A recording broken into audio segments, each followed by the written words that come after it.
Questions जो हमारे competition के लिए बहुत ज़्यादा ज़रूरी हैं। हम कुछ ऐसे इंपॉर्टेंट क्वेश्चंस को कंप्लीट करेंगे जो हमारे हिस्ट्री के हर एक एग्जाम के कंपटीशन में पूछे जाते हैं और पूछे जा भी सकते हैं और पूछे गए हैं कई बार।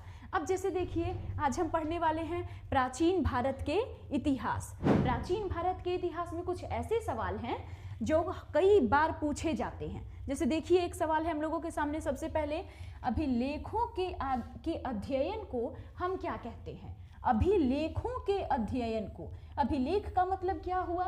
सबसे पहले हम ये जानें कि अभिलेख होता क्या है। तो अभिलेख का सामान्य मतलब होता है, अभिलेख को एकदम सिंपल लैंग्वेज में कहते हैं कि पुराने जमाने में जो चट्टान पर या पत्थर पे जो भाषा लिखी जाती थी, जो भी लिखावट होती थी, उसको हम सामान्य भाषा में अभिलेख कहते हैं। पुराने जमाने में जो पत्थर पर चट्टानें हुई या फिर किसी चीज़ पर जो लिखावट होती थी, उसे हम अभिलेख कहते हैं। तो अभिलेख के अध्ययन को हम क्या कहते हैं? अभिलेख के अध्ययन को हम एपिग्राफी कहते हैं। क्या कहते हैं? एपिग्राफी। अभिलेख के अध्ययन को हम क्या कहेंगे? एपिग्राफी। ये सवाल कई बार पूछे गए हैं और आगे भी कंपटीशन में आ सकते हैं।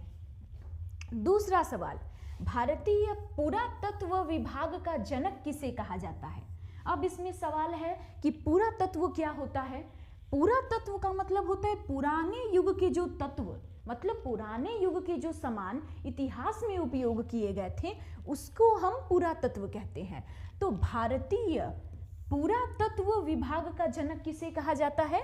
Sir Alexander Cunningham. किन्हें कहा जाता है?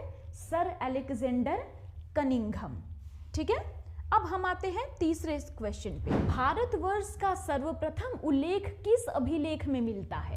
भारतवर्ष मतलब जो पूरे भारत हैं, उसका उल्लेख सबसे पहला किस अभिलेख में मिलता है?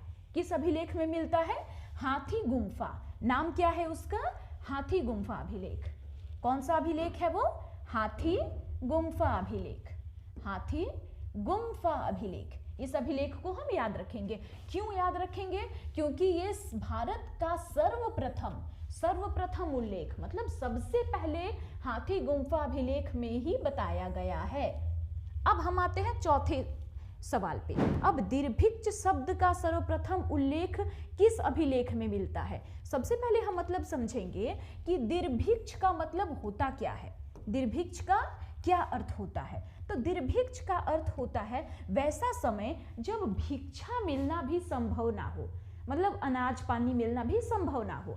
दीर्भिक्ष का मतलब हुआ भीख, जिसको सामान्य अर्थ में हम कहते हैं, वैसा युग। तो वैसा समय जब आया तो उसका वर्णन किस अभिलेख में मिला? किस अभिलेख में मिलता है? तो उसका नाम है सोहगौरा अभिलेख। कौन सी अभिलेख थी वो? सोहगौरा अभिलेख। अब हम आते हैं पांचवें सवाल पे। सिक्के के अध्ययन को हम क्या कहते हैं? ये एकदम मोस्ट इंपॉर्टेंट क्वेश्चन है, इस पे हम लोगों को ध्यान देना है क्योंकि ये हमेशा पूछे जाते हैं।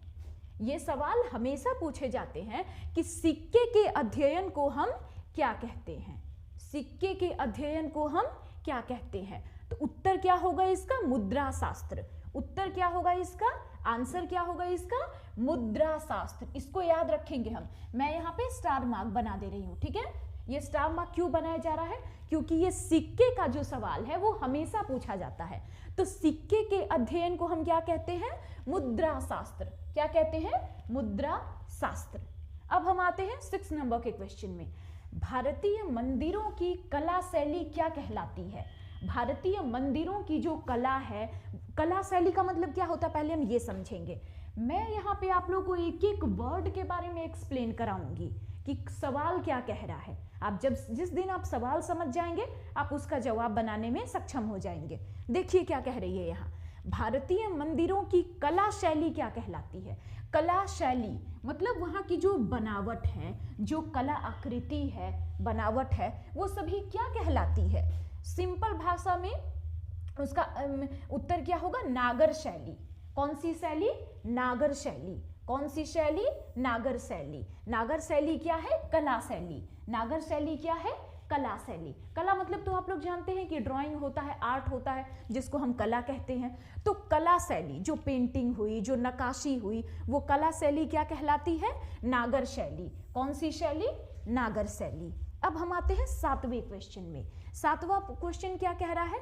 दक्षिण भारतीय मंदिर की कला शैली क्या कहलाती है? अब जैसे देखिए, दिशा 4 है, पूर्व हुए, पश्चिम हुए, उत्तर और दक्षिण, 4 दिशा है, जिसमें कहा गया है कि दक्षिण भारतीय मंदिर की कला शैली, जो दक्षिण भारतीय मंदिर जो बनती थी, उनकी जो कला आकृति थी, उनकी जो शैली थी, उनका ढंग जो था, वो क्या कहलाती है?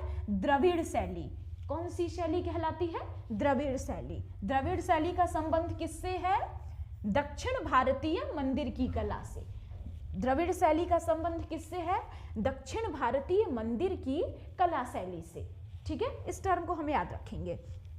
अब हम आते हैं 8वें सवाल पे। 8वां सवाल कह रहा है, भारत के सबसे प्राचीन ग्रंथ कौन से हैं? अब हम समझेंगे कि इस प्राचीन शब्द का अर्थ क्या होता है। प्राचीन शब्द का अर्थ होता है पुराना। प्राचीन शब्द का क्या अर्थ होता है? पुराना। तो सबसे प्राचीन ग्रंथ कौन से हैं?